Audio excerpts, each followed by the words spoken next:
Hello everyone, welcome to Okul. India के सबसे affordable learning platform में आप सभी लोगों का स्वागत है। आइए अपने इस full course on Indian economy for UPSC, PCS and SSC exams को हम लोग आगे बढ़ाते हैं और हम लोग बात कर रहे हैं चैप्टर 6 के ऊपर। जो 6 चैप्टर है इस बुक का, that is Indian economic development, जो क्लास 11th की बुक है उसका जो चैप्टर 6 है इन रूरल डेवलपमेंट यानी कि ग्रामीण विकास।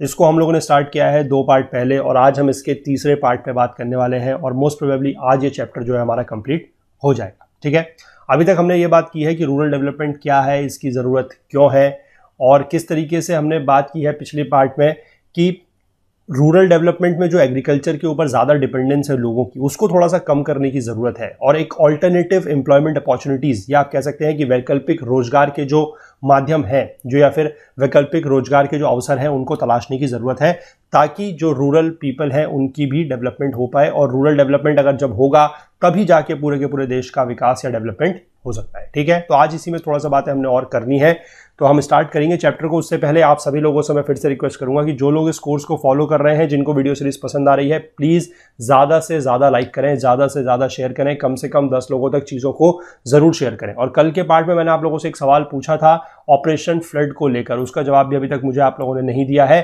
तो प्लीज़ उसका जवाब भी दीजिए। कमेंट सेक्शन में भी आप लोग एक्टिव ज़रूर रहिए, कमेंट वगैरह ज़रूर करते रहिए, अपने फीडबैक जो है वो ज़रूर हमें देते रहिए। और बाकी जो लोग चैनल पर नए हैं, जो लोग इस वीडियो को पहली बार देख रहे हैं, उन लोगों से मैं रिक्वेस्ट करूंगा कि आप लोग भी प्लीज़ चैनल को जरूर सब्सक्राइब कर लें। काफ़ी सारा कंटेंट आप लोगों को यहाँ पर मिलने वाला है, तो सब्सक्राइब कर लें और बेल आइकन जरूर प्रेस कर लें सो दैट कि वीडियोस के नोटिफिकेशंस जो भी है वो मिस बिल्कुल भी आप लोगों से ना हो। ठीक है, आप लोग देख रहे हैं कि कंटेंट किस प्रकार से यहाँ पर रेगुलरली बिल्कुल आप लोगों को अब मिलने लगा है। एक दिन की एटलीस्ट 3 क्लासें तो आप लोगों को मिल ही रही हैं, तो ऐसे ही करते करते और भी हम चीज़ें यहाँ पर बढ़ाएंगे आप लोगों के लिए। क्विजेज, नोट्स और टेस्ट सीरीज भी हम लोग स्टार्ट करना चाहते हैं, लेकिन उसके लिए जैसे मैं आप लोगों को रोज बोलते आया हूं कि हमारे पास थोड़ा सा जो है मैन पावर की कमी है, थोड़ा सा रिसोर्सेज की कमी है, हमें आप लोगों के साथ की सहयोग की बहुत ज़्यादा ज़रूरत है। तो प्लीज़ थोड़ा सा अपने साथ अपना सहयोग बनाए रखें।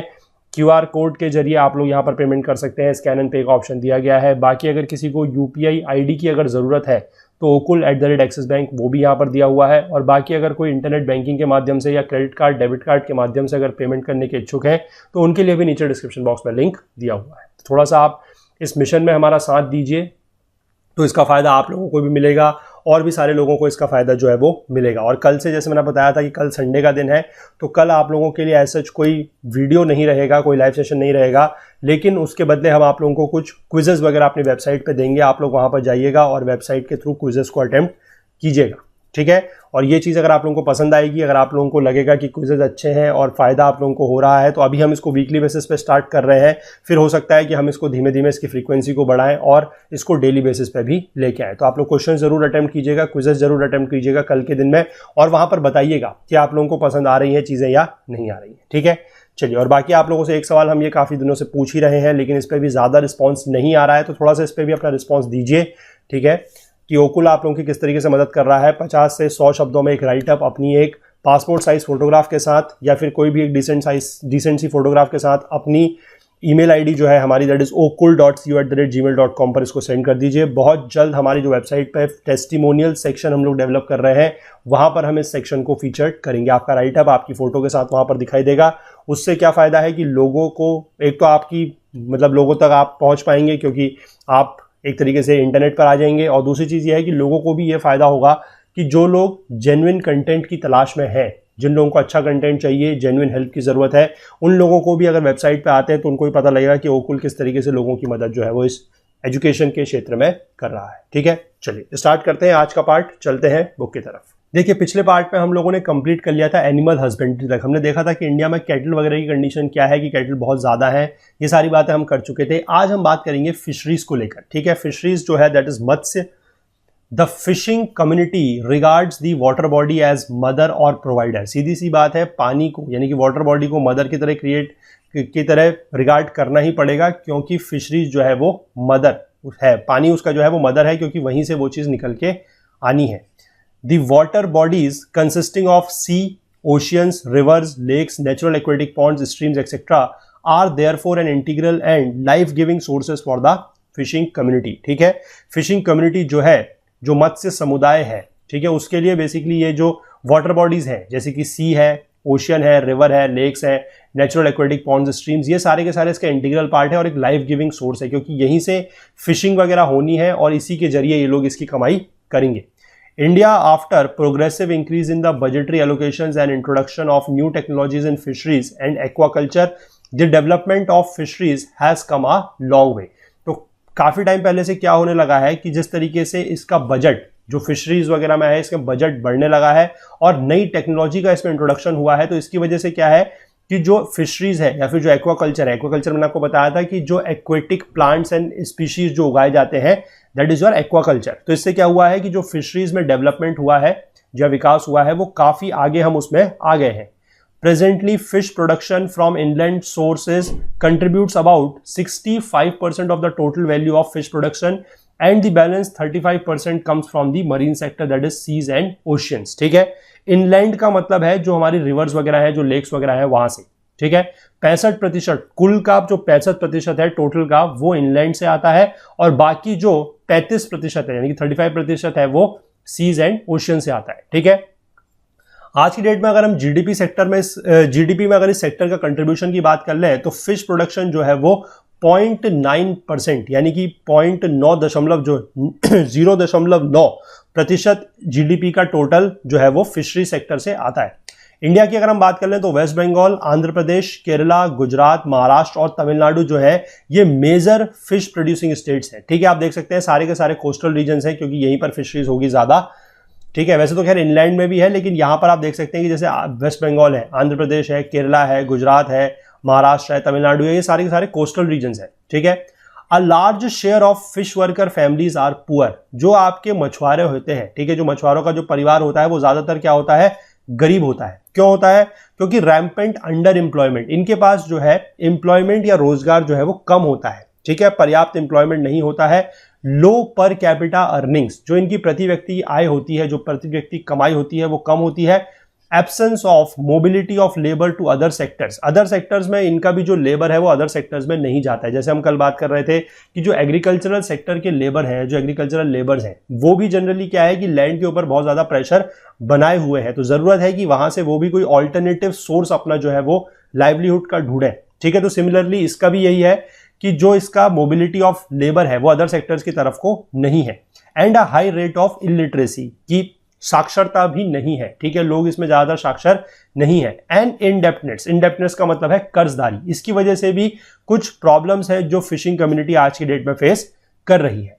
Even though women are not involved in active fishing, women जो है वो एक्टिव फिशिंग में इन्वॉल्व नहीं है। एक्टिव फिशिंग मतलब कि वो जाके मछलियां पकड़ के नहीं लाती हैं, लेकिन फिर भी 60% of the workforce in export marketing and 40% in internal marketing are women. क्योंकि क्या है कि उसके बाद जब प्रोडक्ट निकल के आता है, यानी कि जब मछलियां वगैरह निकल के आती है तो फिर उनकी साफ सफाई है, पैकेजिंग वगैरह है, इनमें जो है वो विमेन जो है वो काम करती है। तो 40% जो है वो एक्सपोर्ट मार्केटिंग में और 60% एक्सपोर्ट मार्केटिंग में और 40% जो है वो इंटरनल मार्केटिंग में विमेन ही है। ठीक है, there is a need to increase credit facilities through cooperatives and एसएचजीज for fisher women to meet the requirement capital requirements for to meet the working capital requirements for marketing. ठीक है, यानी कि इसमें क्रेडिट फैसिलिटीज बढ़ाने की बात की जा रही है। क्रेडिट फैसिलिटीज का मतलब है कि लोन वगैरह की फैसिलिटी बढ़ानी है थ्रू दी कोऑपरेटिव्स, जो सहकारिता होती है उनके थ्रू, और जो एसएचजीज, यानी कि एसएचजीज का रोल हमने बात किया था सेल्फ हेल्प ग्रुप्स को लेकर। ठीक है, तो उनकी जरूरत है ताकि उससे क्या है कि क्रेडिट्स वगैरह आसान तरीके से मिल जाता है। उसमें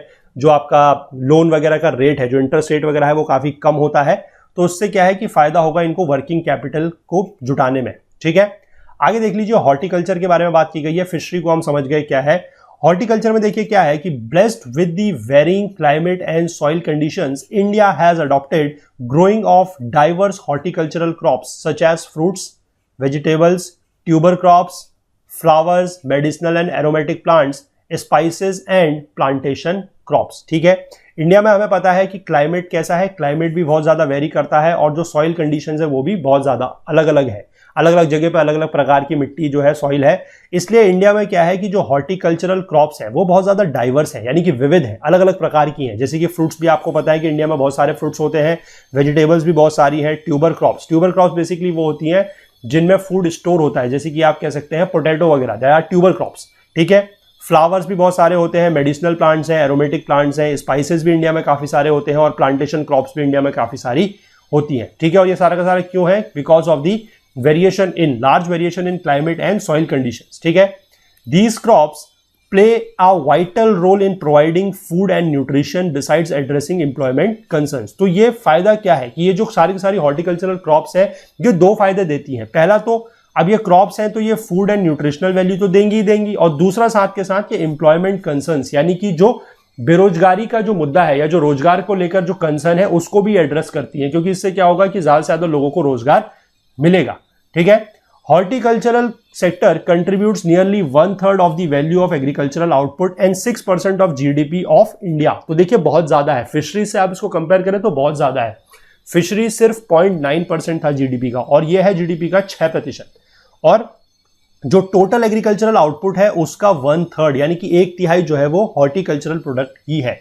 India has emerged as a world leader in producing a variety of fruits जैसे कि mangoes, bananas, coconuts, cashew nuts and number of spices and is the second largest producer of fruits and vegetables। तो India जो है वो world का एक leader emerge हुआ है किस चीज में? फ्रूट्स में।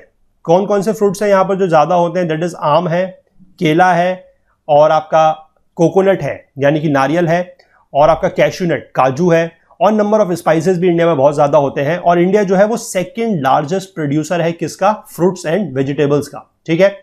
Economic conditions of many farmers engaged in horticulture has improved and it has become a means of improving livelihood for many unprivileged classes। तो एग्रीकल्चरल जो इस सेक्टर में जुड़े हुए लोग हैं यानी कि जो हॉर्टिकल्चर से जुड़े हुए जो लोग हैं, जो फार्मर्स हैं, उनकी जो कंडीशन है वो इंप्रूव कर रही है, वो सुधर रही है और उनका जो लाइवलीहुड है वो भी इंप्रूव कर रहा है फॉर मैनी अनप्रिविलेज्ड क्लासेस, ठीक है। जो अनप्रिविलेज्ड क्लासेस थी, जो नीचे तबके के लोग थे, निचले तबके के, उनको भी इससे काफी फायदा मिल रहा है और उनकी जो लाइवलीहुड है वो सुधर रही है। इसके बाद देख लीजिए flower harvesting, nursery maintenance, hybrid seed production and tissue culture, propagation of fruits and flowers and food processing are highly remunerative employment options for women in rural areas. तो जो ग्रामीण क्षेत्रों में जो महिलाएं हैं उनके लिए एम्प्लॉयमेंट ऑप्शंस या आप कहें कि रोजगार के विकल्प क्या क्या है? फ्लावर हार्वेस्टिंग है कि फूल उगाए जाते हैं, नर्सरी मेंटेनेंस है, जो नर्सरी वगैरह बनाई जाती है उनका मेंटेनेंस है,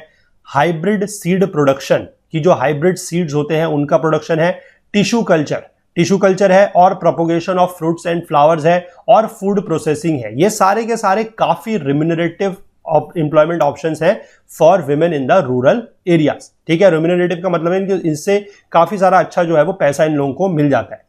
दो in terms of numbers our livestock population is quite impressive but its productivity is quite low as compared to other countries। हमने कल के पार्ट में बात की थी कि हमारे पास जो livestock population है वो काफी ज्यादा है, ठीक है, लेकिन हमारा जो प्रोडक्शन है या जो प्रोडक्टिविटी है वो काफी कम है अगर हम और कंट्रीज से और देशों से तुलना करें तो।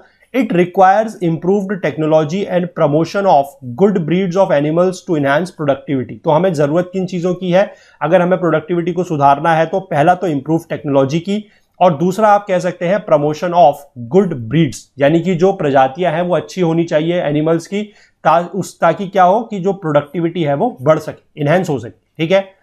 Improved veterinary care and credit facilities to small and marginal farmers and landless laborers would enhance sustainable livelihood options through livestock production, ठीक है। तो अगर एनिमल्स की बात करें तो उनके लिए वेटनरी केयर जो है वो भी अच्छी होनी चाहिए, यानी कि जो मेडिकल फैसिलिटीज है वो अच्छी होनी चाहिए।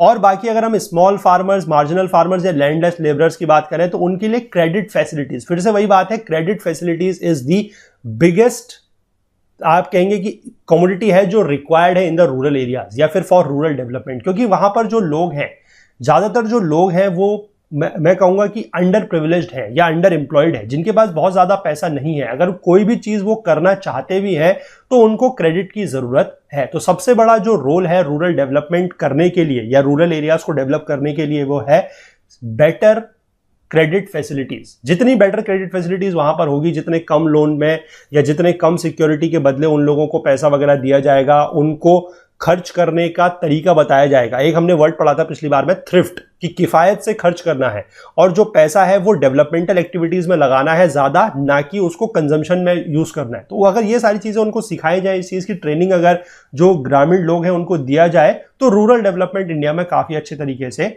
हो सकता है। ठीक है।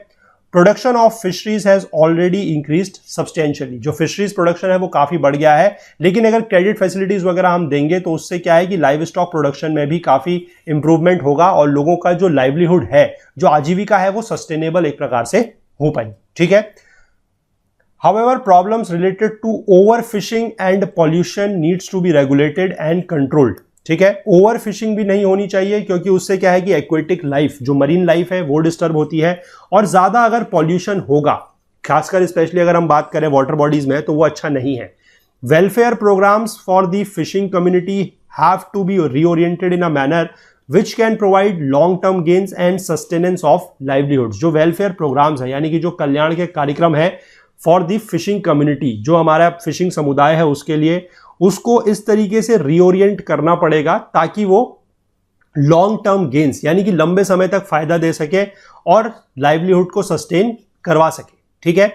Horticulture has emerged as a successful sustainable livelihood option and needs to be encouraged significantly. ठीक है, कि लाइवलीहुड को बढ़ाने के लिए या लाइवलीहुड को सस्टेनेबल बनाने के लिए जो हॉर्टिकल्चर है वो एक बहुत बढ़िया ऑप्शन है। ठीक है, एक सक्सेसफुल ऑप्शन है, लेकिन इसको एनकरेज कराया जाना चाहिए, सिग्निफिकेंटली इसको बढ़ावा दिया जाना चाहिए। Enhancing its role requires investment in infrastructure, जैसे कि electricity, cold storage systems, marketing linkages, small scale processing units and technology improvement and dissemination. ये सारी की सारी जो हम कह सकते हैं कि इन क्षेत्रों में, इन इंफ्रास्ट्रक्चर्स में क्या करने की जरूरत है, इन्वेस्ट करने की जरूरत है या निवेश करने की जरूरत है। जैसे कि इलेक्ट्रिसिटी के लिए, अब कोल्ड स्टोरेज, अब सामान अगर आप लोगों के पास है, जैसे कि मान लीजिए फ्रूट्स है, वेजिटेबल्स है, अब ये सारी चीजें होंगी तो उनके लिए हमें कोल्ड स्टोरेज की जरूरत है ताकि हम उनको स्टोर कर सके। फिर मार्केटिंग लिंकेज होने जरूरी है ताकि उन सामान को बेचा जा सके। अगर कहीं पर प्रोसेसिंग की जरूरत है तो स्मॉल स्केल प्रोसेसिंग यूनिट्स होनी चाहिए। फिर नई नई टेक्नोलॉजी होनी चाहिए ताकि हम पैदावार को बढ़ा सके, प्रोडक्शन बढ़ा सके। ठीक है, और डिसेमिनेशन का मतलब है कि प्रसार किया जाना भी जो है वो जरूरी है। ठीक है, इसके बाद इसमें कुछ अदर ऑल्टरनेटिव लाइवलीहुड ऑप्शंस दिए गए हैं। इसमें सबसे बड़ा नाम दिया गया है आईटी का, यानी कि इंफॉर्मेशन टेक्नोलॉजी का।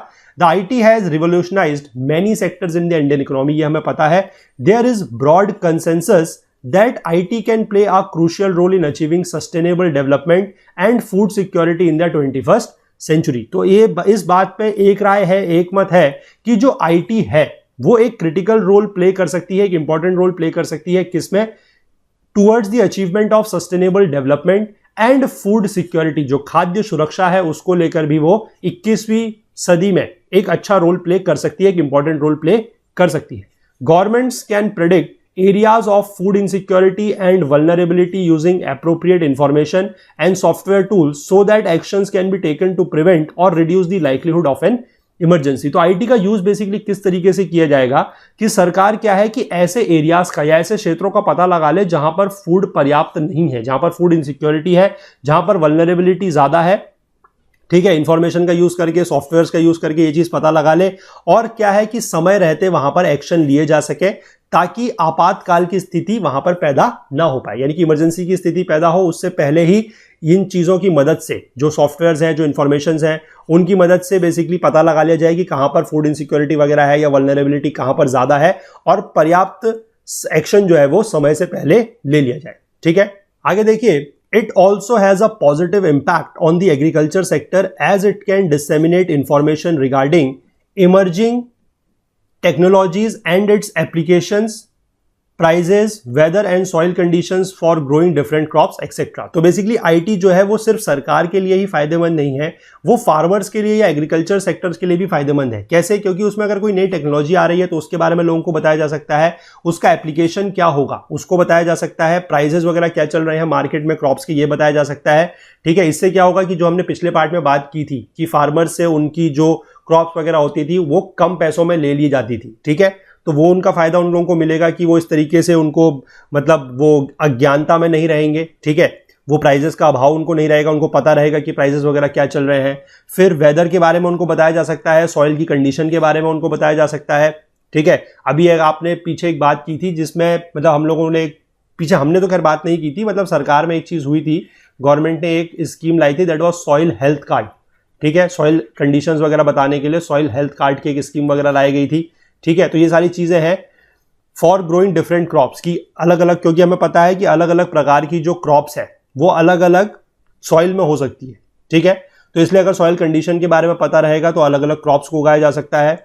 दो IT is by itself no catalyst of change but can act as a tool for releasing the creative potential and knowledge embedded in the society. तो बेसिकली हम यहां पर देख रहे हैं कि IT एक तरीके से हेल्प कर रही है।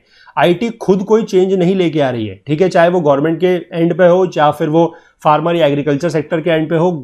IT सेक्टर जो है या IT के जो टूल्स एंड टेक्नोलॉजीज हैं वो अपने आप में कोई चेंज नहीं लेके आ रही है, ठीक है, बल्कि वो क्या कर रही है, एक तरीके से असिस्ट कर रही है या आप कह सकते हैं कि सहायता कर रही है। It also has potential of employment generation in rural areas. Rural areas में एम्प्लॉयमेंट भी जनरेट हो सकता है। Experiments with IT and its application to rural development are carried out in different parts of India.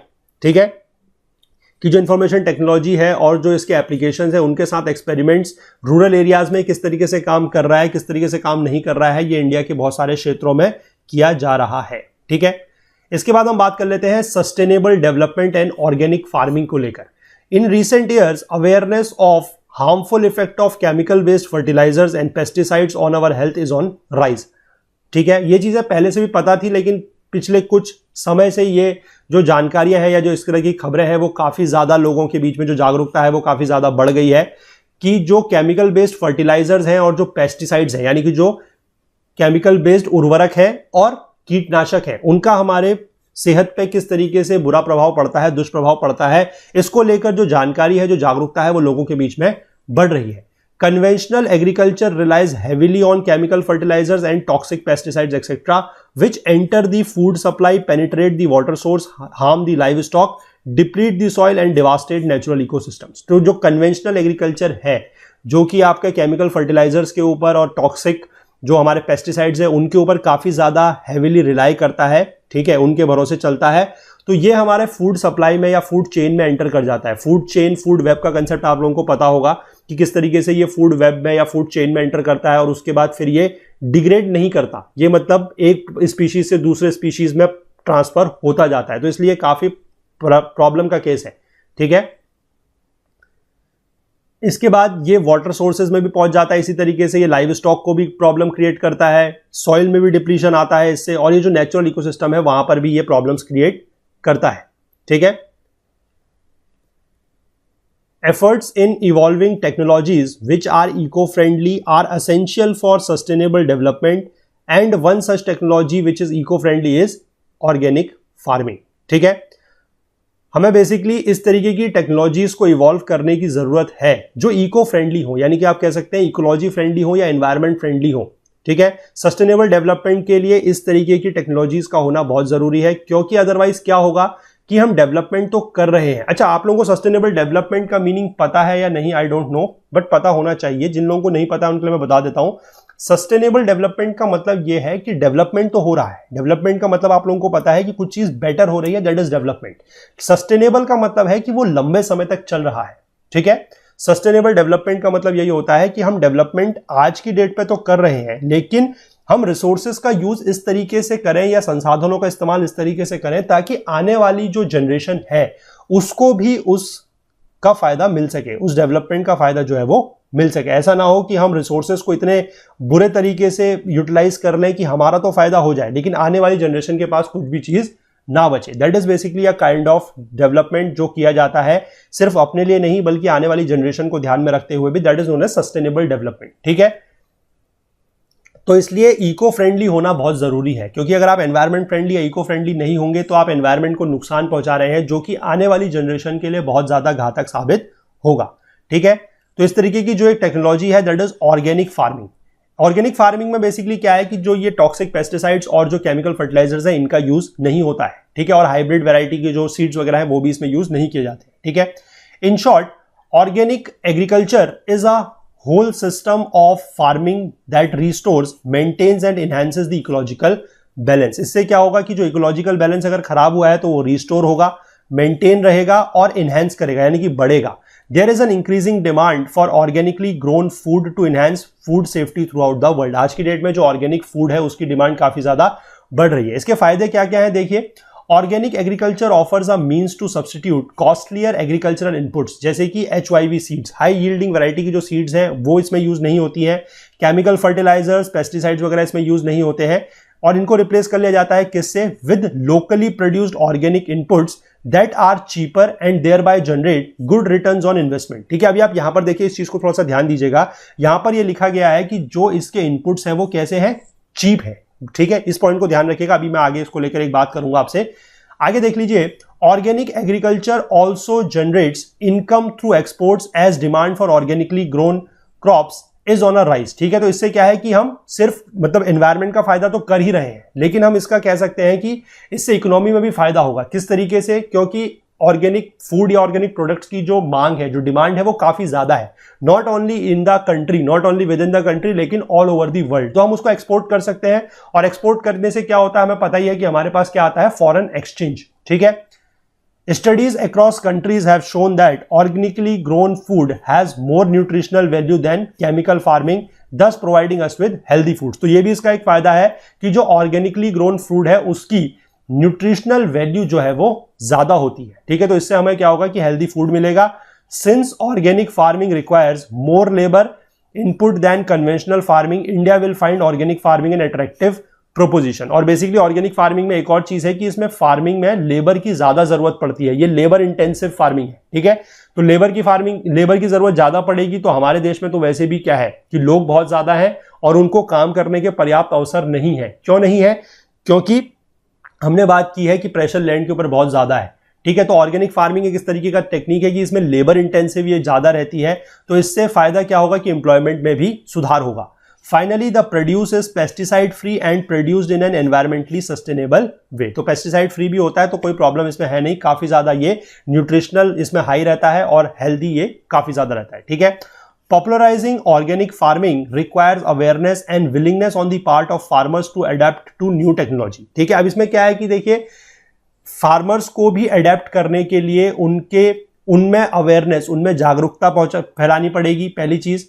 ठीक है, और उनमें willingness होनी चाहिए, यानी कि खुद से इच्छा होनी चाहिए कि वो ऑर्गेनिक फार्मिंग करना चाहते हैं, वो नई टेक्नोलॉजी को अडेप्ट करना चाहते हैं।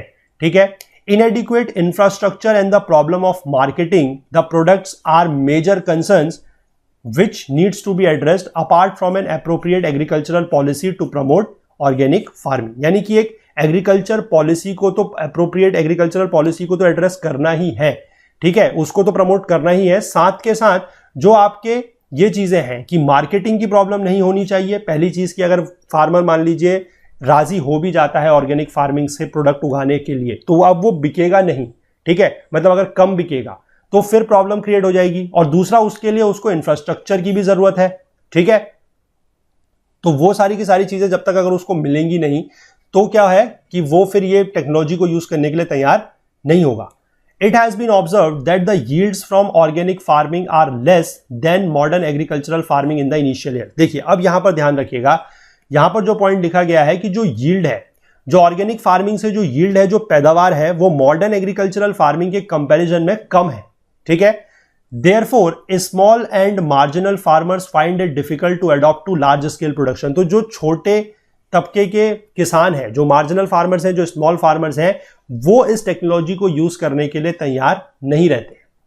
Organic produce may also have more blemishes and a shorter shelf life than sprayed products. क्योंकि स्प्रेड प्रोड्यूस जो है, यानी कि जिसमें पेस्टिसाइड्स वगैरह है, जिसमें फर्टिलाइजर्स वगैरह है, फर्टिलाइजर से क्या होगा, एक तो पैदावार ज्यादा होगी, और पेस्टिसाइड्स वगैरह उनको पेस्ट से प्रोटेक्ट करता है। ठीक है, बाकी उसमें कुछ कुछ केमिकल्स का छिड़काव और किया जाता है ताकि उनकी जो शेल्फ लाइफ है, यानी कि जो उनकी स्टोरेज लाइफ है, वो भी बढ़ जाए। अब ऑर्गेनिक फार्मिंग में आप ये सारी चीजें तो यूज करेंगे नहीं, आप फर्टिलाइजर यूज नहीं करेंगे, इससे क्या होगा कि आपकी जो पैदावार है, जो यील्ड है, वो कम होगी। दूसरा, पेस्टिसाइड्स आप यूज नहीं करेंगे, इसमें आप किसी और तरीके के प्रिजर्वेंट्स का यूज नहीं करेंगे, तो इससे क्या है कि जो इसकी शेल्फ लाइफ है वो भी थोड़ा सा कम रहती है। अब शेल्फ लाइफ कम होने की वजह से क्या है कि इसलिए ये ज्यादा पॉपुलर एज सच नहीं है, क्योंकि किसान को पता है कि अगर कुछ थोड़े समय के बाद ये फसल जो है ये बिक जानी चाहिए। अगर ये नहीं बिकती है, ठीक है, और अगर ये नहीं बिकेगी तो इसकी शेल्फ लाइफ कम है, ये खराब हो जाएगी, फिर इसका जो सारा का सारा नुकसान है वो मुझे खुद को ही उठाना पड़ेगा। और दूसरी चीज एक और है कि इसकी पैदावार कम है। मैंने पिछले पार्ट में आपको एक वर्ड बताया था वहां पर कि उसके जो इनपुट्स हैं वो चीपर है, लेकिन उससे ज्यादा बड़ी प्रॉब्लम यह है कि जो पैदावार है, जो यील्ड है वो काफी कम है। और यील्ड कम होने की वजह से क्या है कि जो इसकी कॉस्ट होती है, जो ऑर्गेनिक प्रोडक्ट्स है उनकी कॉस्ट काफी ज्यादा होती है। या आप लोगों ने अगर खुद भी आप लोग कभी यूज करते होंगे या कभी यूज किया होगा तो कंपेयर करके देखिएगा। आजकल तो काफी सारे जो किचन में जितने भी प्रोडक्ट्स यूज होते हैं, स्पेशली आप बात करें ग्रेन्स की, पल्सेस की, तो ये सारे के सारे आजकल ऑर्गेनिक मिलते हैं। स्पाइसेस की अगर आप लोगों ने कभी यूज किए हो या आप लोगों के घर में कभी यूज होते हो या हो रहे हो तो आप एक बार उनके प्राइस कंपेयर करके देखिएगा, चाहे तो इंटरनेट में ही कंपेयर करके देखिएगा। आपको पता लग जाएगा कि सेम क्वांटिटी ऑफ प्रोडक्ट के लिए जो ऑर्गेनिक प्रोडक्ट है उसकी प्राइस काफी ज्यादा है, अराउंड 10 से 20% तक ज्यादा होते हैं।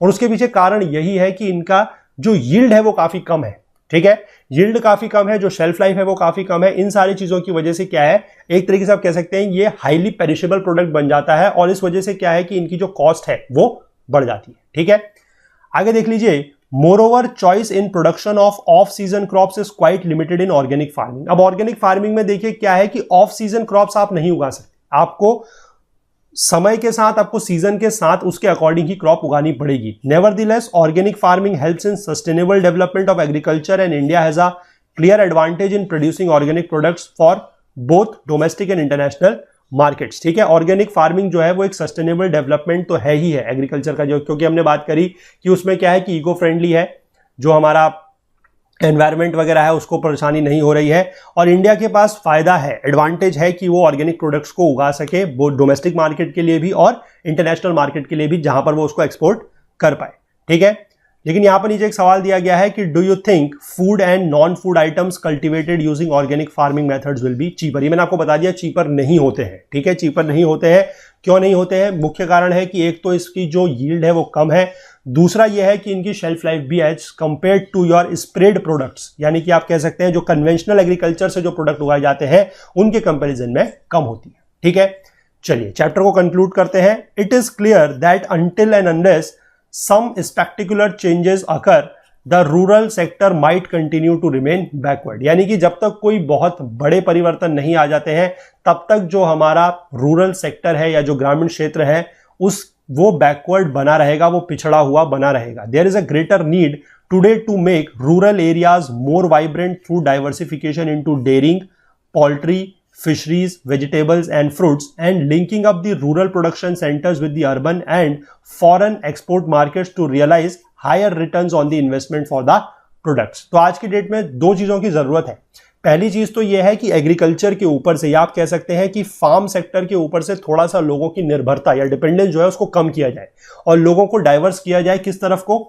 डेयरी फार्मिंग की तरफ। ठीक है, this is related to your livestock, poultry is again related to livestock, फिर आपका फिशरीज है, वेजिटेबल एंड फ्रूट्स है, vegetable and fruits is your horticulture crops, तो वहां की तरफ को इनको डाइवर्स किया जाए। और दूसरी चीज ये है, एक तो ये हो गया कि उगाया क्या जाए, मतलब अपना जो सेक्टर है वो चेंज किया जाए, और दूसरा ये है कि प्रोडक्ट अगर एक बार पैदा हो जाता है तो उसके लिए मार्केट चाहिए। ठीक है, क्योंकि प्रोडक्ट आप पैदा करने के लिए आप उसको सस्टेंस, अगर आप सबसिस्टेंस एग्रीकल्चर कर रहे हैं तो वो अलग चीज है कि आप खुद के लिए अगर उसको बना रहे हैं, लेकिन अगर आप उस क्रॉप को उगा रहे हैं फॉर कॉमर्शियलाइजेशन, यानी कि आपने कॉमर्शियल एग्रीकल्चर कर रहे हैं, तो फिर आपको मार्केट की जरूरत है, क्योंकि प्रोडक्ट आप अपने घर में तो यूज एज सच करेंगे नहीं, थोड़ा बहुत करेंगे, पूरा का पूरा तो करेंगे नहीं।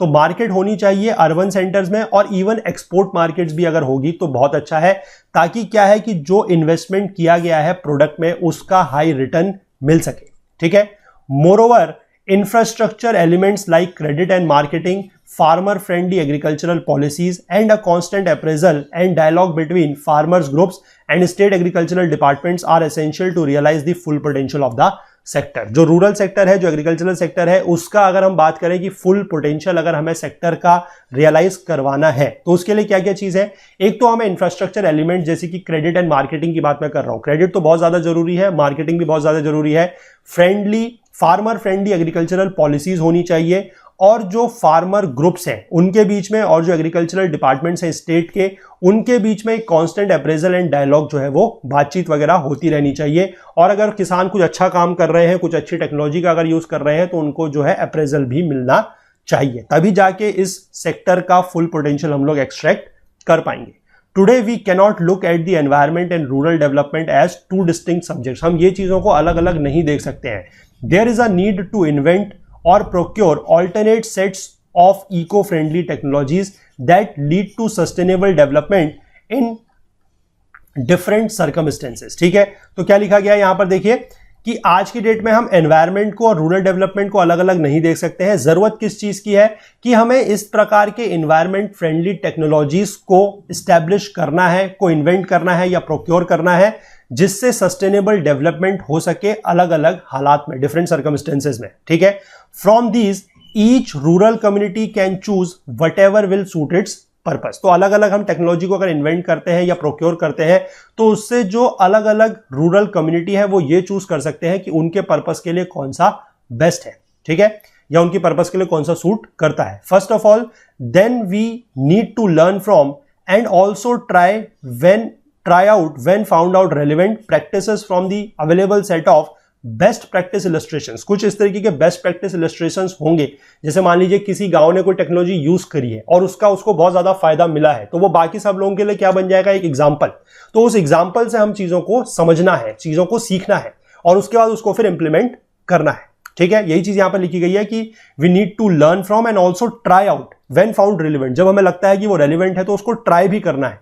ठीक है, और कौन सी चीज ट्राई करनी है, प्रैक्टिसेस ट्राई करनी है which are from the available set of best practice illustrations. यही मैं कह रहा हूं कि कोई अगर बेस्ट प्रैक्टिस की जा रही है, कोई अगर बेस्ट टेक्नोलॉजी का यूज किया जा रहा है, तो वो बाकी जगहों के लिए एक उदाहरण या एक एग्जाम्पल के तौर पर सेट हो जाएगा। ठीक है, विच मीन्स, वही चीज यहां पर लिखी गई है, देखिए, which means success stories of rural development experiments that have already been carried out in similar condition in different parts of India. ये वही चीज है कि जो बेस्ट प्रैक्टिस इलस्ट्रेशंस है वो क्या है। ठीक है, और ये सब चीज क्यों की जाए, to speed up this process of learning by doing, यानी कि करने से जो सीखने की प्रोसेस है, जो करने से सीखने की प्रक्रिया है, उसको हम स्पीड अप कर सकें। ठीक है, तो इसमें क्या है कि इको फ्रेंडली टेक्नोलॉजीज जो है उनको इन्वेंट करना है या फिर उनको खरीदना है, प्रोक्योर करना है। उसके बाद जो अलग अलग रूरल कम्युनिटी है वो क्या कर सकती है कि वो अपने पर्पस के हिसाब से जो सूट करती है उस टेक्नोलॉजी को अडॉप्ट करें। ठीक है, उसको वो चूज करें, उसको छांट सकते हैं। उसके बाद वो बेस्ट प्रैक्टिसेस जो है, मतलब कुछ प्रैक्टिसेस करके देखें कि कौन सी प्रैक्टिस जो है या कौन सी टेक्नोलॉजी जो है वो बेस्ट है। ठीक है, और उसके बाद वो एक एग्जाम्पल के तौर पे सेट हो जाएगी बाकी जगहों के लिए या बाकी रूरल कम्युनिटीज के लिए। फिर वो उनको देख के उस प्रैक्टिस को इंप्लीमेंट कर सकते हैं या अडॉप्ट कर सकते हैं। ठीक है, तो this is all your learning by doing process. ठीक है, तो इस तरीके से थोड़ा बहुत ये हो सकता है कि जो रूरल डेवलपमेंट है वो हो जाए।